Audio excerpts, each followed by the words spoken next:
Yo, hey guys, beast, back to some more basically content. Today I'm going to be doing a video over Nishiki. Now, this is the final free-to-play Nishiki besides one which I need 100% still of, and is it worth the grind video over until the next Territory Wars. But basically, this here is Nishiki. So, first of all, I've already went over, there's 11 Kaku gems in the events. If you haven't seen the Kaneki, is it worth the grind video, go check that out. Basically, I explain how there's 11 Kaku gems in the event, and there are 5 Kaku gems for 10 out of 10 him. So, basically, let's go over his stats now. So let's get into the game and actually check out its stats. But this is it worth the grind for Nishiki, a betrayal in the past. So, basically, let's go over his stats first. 8.5k HP, 745 attack, and 465 defense. That's actually pretty good. So, AP is 9, and durability is 11. Once again, that's not the worst. So, what's his little special skill here do real quickly? Increases damage versus paralyzed characters by 1.6.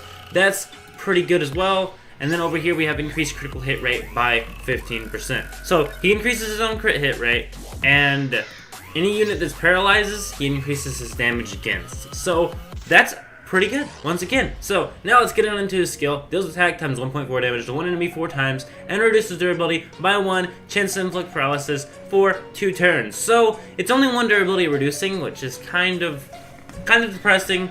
But at the same time, his skill's not the worst. That's decent amount of damage. That's decent inflict paralysis. That's pretty nice. Overall, his art's pretty dope. And overall, yeah, he'll do decent damage. His defense is decent. His HP is decent. His attack's not that bad either. Overall, pretty good unit. So let's go ahead and throw him onto the team and compare him. So the previous video was, once again, is it worth the grind for the Kaneki? But that ain't the unit we worried about right now. Right now, we worried about this boy Nishiki. So let's go find him, make sure we select the right one.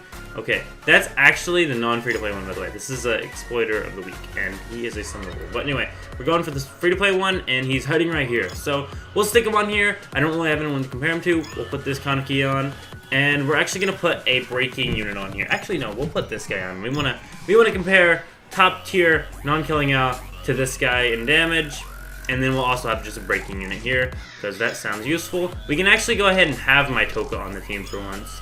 As a matter of fact, actually, no, we're going to have Toka on the back row still. That's still a back row unit, but definitely a unit worth putting on the team nonetheless. Then we'll put Territory Wars Kaneki, and then this boy here. So let's go ahead and accept it, and we'll get right into the battle. I'm not quite sure which one we're going against. Now, this one, once again, isn't anything crazy, but he's not the worst unit in the world. As a matter of fact, I think he could actually get a break on someone if he was, like, really trying. So, do we have a tech unit that needs getting broke? I don't think this one has a tech unit on it. So, we're going to do the one that has the other Nishiki on it and Toka. Now, you've already seen the one over Toka. If you haven't, go check it out. But Toka, she ain't very good. But anyway, let's get into this. Alrighty, so, first round, first things first, we're going to compare his damage. 2.2k on a crit. 2.6k non-crit, 2.6k non-crit, 2.6k non-crit, it's a break, 5k on a non-crit, 2.3k on a non-crit, 2.3k on a crit, it's a break again, 1.2k on a crit, 1.7k. So overall, his damage is not that bad, so let's get through this right now. Damage isn't the worst, though compared to some units on JP, it's pretty low. But overall, not that bad of a unit. On damage-wise, we haven't actually got the test skill out yet, but yeah. So, his skill's already charged up, and we do need to lower durability anyway. So, I think we're actually going to use his skill against this middle unit here, because he will lower durability by 1, we will get a break, and we're going to see how much damage he does on this Nishiki. So, real quickly, like 4k damage each time. That's not too bad. We'll go ahead and use this owl though and get some good damage off here. I don't feel like sitting here all day attacking with that.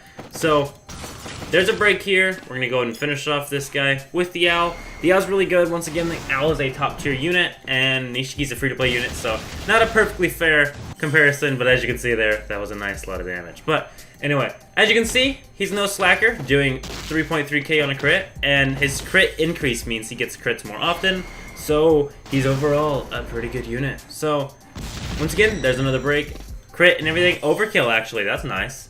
But yeah, not a bad unit overall, really like him, really think he's worth using, and if you have no one else, you can definitely use him. So, that's the Toka charging up not my Nishiki, but I was about to say, jeez. As you can see, everyone in my front row has a crap ton of durability. We're gonna wipe this event, especially with this team. So, I meant to use that. I thought, oh well.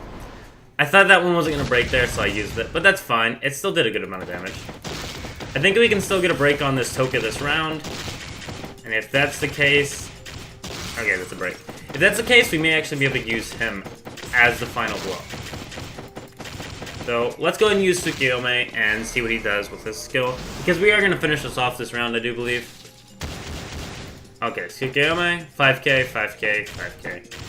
Then again, he's against the type that he's strong against. So, we'll use non-killing out now, though he's having a 0% multiplication thing, so basically normal damage per attack, which is fine in this case. We're actually going to switch over to this Toka for a sec.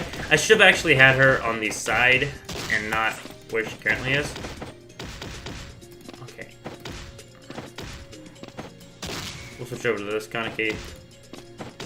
We'll go ahead and use this Nishiki, though I doubt he'll get an overkill. But, yeah, overall, not the worst unit in the world, as you can see here. He has a really high crit, or not a really high crit chance, but his crit chance is increased because of his skill. And overall, I think he does decent. He also causes paralysis when he does his skill. So, he's overall a decent free-to-play unit. Overall, I always think people are worth the grind. This is probably one of the shorter worth the grind videos, because, you know, I don't really think I need to do anything crazy to show you him. He does good damage, overall pretty good unit. He's not top tier, he does not compare to most summonables, but he's not that bad. He's pretty good actually. So, I actually have every single free-to-play farmed up besides the one in Territory Wars, and there's actually one coming in this Territory Wars, so... Once I get that free-to-play farmed up in the Territory Wars, I will definitely do it. Is it worth the grind? For them, I don't actually feel like doing it as it worth the grind over the SR ones, because, you know, they're SRs and they're basically handed to you for free. I don't think I've done a full video covering them, though, but it's been so long, I think you'll find out when you use them. So, we'll actually do one more run, but we will go ahead and throw in one of the SR units. We'll throw in Heisei. And actually, we'll throw in Edo. You also, you ain't getting this guy if you slow him ever again, so probably wasn't the best thing. He causes quite a bit of damage, and overall, yeah, it's just really nice having him. I kind of like having all the units that are free, and like having every single free unit that's released so far. It's kind of dope.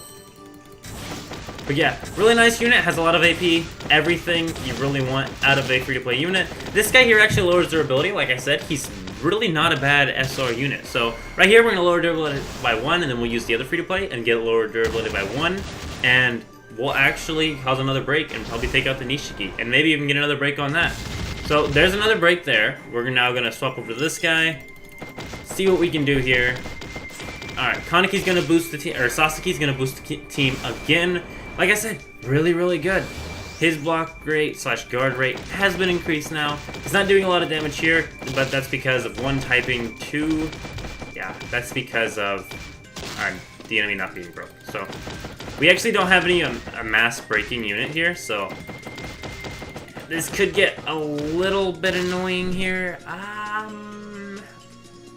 You know, I don't want to put a dark type unit up there at all. There we go. So, we are testing out these SR units. We're also testing out the Nishiki. That's why the Nishiki is chilling up there still. He took a little damage, but that's fine. This is actually where a free-to-play healing unit would come in good at, but that's fine. That should actually be a break there. Nice. We'll go ahead and give him a boost here with this here. A beautiful Heisei Sasuke. He's going to give everyone a boost. Very nice boost he gives, and overall, yeah, you're going to do really good with him. He's not a bad unit at all. And I should have saved this, actually.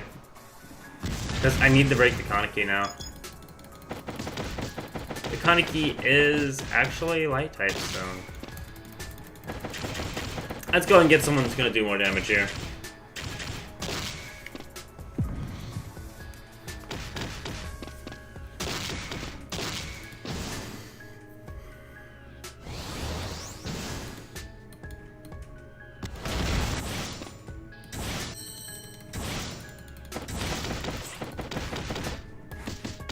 Alright, yeah, we only have 2 durability left on the Kaneki, I do believe, right here. So, like I said, I should have put Toka on a side where she could actually cause heals to the team, because that would be really, really tasty right now. Like, that would help out the team quite a bit. So, first of all, we're going to use the Kaneki against this guy, and yeah.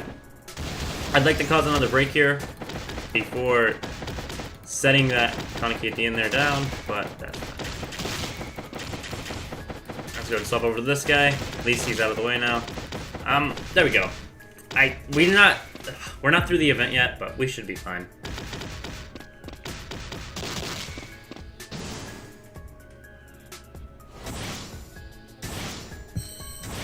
Alright, there we go.